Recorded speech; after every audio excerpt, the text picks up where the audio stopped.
Halo, selamat semangat buat para sales yang sedang beraktivitas semuanya. Semoga Anda sukses, Anda berhasil, ya.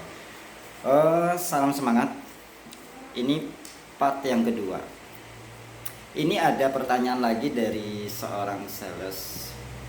Coach, Pak, saya mau tanya, ini menangani masalah keberatan atau tolakan, Pak? Saya belum paham, saya nggak bisa. Saya bingung, Pak, cara nyampaikannya seperti apa. Ya, atau yang kita sebut di sini ya handling objection, ya penolakan, ya yang namanya penolakan itu sifatnya alamiah. Kita harus pahami, penolakan itu sifatnya alamiah. Seperti apa? Ini saya contohkan. Penolakan itu bukan dilakukan oleh orang saja, orang lain saja, tapi kita sendiri pun setiap hari tidak sadar melakukan yang namanya penolakan tersebut. Ya, ini saya contohkan. Ya, contoh kita jalan ke pasar. Contoh ya, di saat kita jalan-jalan ke pasar, ya di situ banyak yang jualan. Salah satu penjualan bahkan semua yang kita lewati, Mas mampir sini Mas, Mas ini tempe Mas, ini harganya segini Mas. Ya, di saat itu kita akan menjadikannya penolakan, nggak sadar ya. Kita sudah melakukan penolakan. Maaf Ibu, terima kasih Ibu, ya seperti itu. Jadi atau kadang tersenyum, seperti itu. Itu yang namanya tolakan. Jadi tolakan itu sifatnya alamiah yang selalu dilakukan ke setiap hari-harian kita. Di sini ya, makanya kalau kita di sini kalau kembali lagi ke part yang pertama, kalau kita tidak kuat dengan mental, terus lalu Anda dapat tolakan setiap hari, dapat tolakan ya dari konsumen. Kalau Anda nggak kuat, Anda down. Dan lalu bagaimana Pak caranya nanganin untuk masalah tolakan? Ya penghandlannya seperti apa Pak? Handling objectionnya Pak. Masalah handling objection, yang pertama ada beberapa jurus, ada beberapa faktor yang selalu saya lakukan biasanya. Saya kasihkan contoh. Biasanya konsumen itu ya, yang pertama umumnya bahasa konsumen di saat kita sudah closing, di saat kita sudah memberikan demo kita, semua sudah dijelaskan, di closing, di saat ditanya ya mereka, maaf lah Mas, harganya tinggi, harganya mahal, biasa itu umum seperti itu. Nah, langkah pertama yang biasa saya lakukan handlingnya ya, penghandlannya itu saya biasanya memantulkan, jadi pemantulan, memantulkan apa yang menjadikan suatu keberatan atau tolakan dari konsumen. Dari apa? Harga tadi. Maaf Mas, harganya mahal, tinggi loh. Saya aja beli kompor ini cuman segini kok. Contoh seperti itu.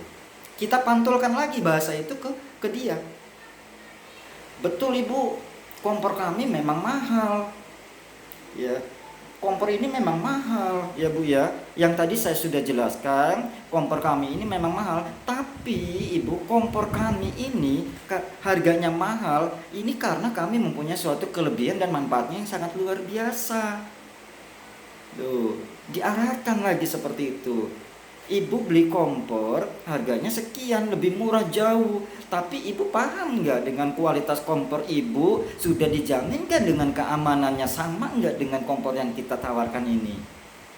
Ibu pilih mana? Pilih amannya apa murahnya? Kasih contoh ya, kasih contoh, salah satu contoh yang membuat mereka itu merasa berpikirnya lebih takut lagi. Contoh, Ibu mohon maaf, seandainya ini jangan sampai terjadi ya. Seandainya kalau nanti kompor Ibu terjadi yang namanya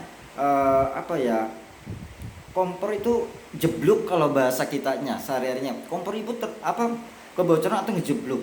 Dan di sini di kompor Ibu belum tertanam dengan adanya otomatis seperti ini. Yang terjadi apa coba Bu? Coba Ibu pikirkan apa yang akan terjadi dan apa yang akan Ibu lakukan. Terus dampaknya apa? Seperti itu ya. Jadi kita kembalikan lagi Ya, kembalikan lagi. Kembali ke part 1. Jadikan suatu kebutuhan mereka ini. Kompor dengan harga mahal, tapi ibu nanti butuh kompor ini karena amannya luar biasa. Itu yang pertama. Ya. Yang kedua, ya, sengaja kita buat yang namanya biasanya untuk harga itu ditinggikan. Sengaja memang. Fungsinya ini salah satunya. Fungsinya ya kenapa harga itu untuk dinaikkan ya, agar mereka punya berpikiran anggapan harga ini mahal karena kualitasnya bagus. Beda yang dengan mereka punya beli harganya murah, memang kualitasnya yang mereka pikir memang beda dengan kompor ini. Kalau kita berikan harga itu standar, walaupun dengan ada kelebihan yang kita sudah berikan kepada konsumen, mereka akan berpikir, oh harga sama ini, lebih baik saya beli yang ini aja lah, tetap sama ini. Seperti itu. Ya. Nggak, jadi harga itu memang harus ditinggikan dulu. Segala hal apapun ya semua sama. Ini hukum alam ya. Semua orang jualan itu memang seperti itu. Ditinggikanlah dulu harganya ya, agar mereka merasa mempunyai yang namanya tawaran. Oh terlalu tinggi mas, terlalu mahal mas ya. Di samping itu dengan harga tinggi mereka pun punya penilaian, tapi memang harganya barangnya memang luar biasa bagus dan aman. Seperti itu. Kembali ke part 1. Intinya apa? Buatlah sesuatu menjadikan kebutuhan beliau, mereka. Ya. Kalau kita bisa memberikan yang namanya inilah barang kebutuhan ibu yang harus ibu beli, mereka akan berpikirnya sudah beda nantinya. Yang tadinya tidak ya, jadi iya. Mungkin itu ada 2 ya yang harus saya sampaikan saat ini ya. Semoga bermanfaat. Pelajari terus dan pelajari ya. Segala sesuatu apapun kendala, permasalahan di lapangan itu adalah suatu tambahan ilmu untuk Anda semuanya. Selamat bekerja, selamat hasil dan sukses. Assalamualaikum warahmatullahi wabarakatuh.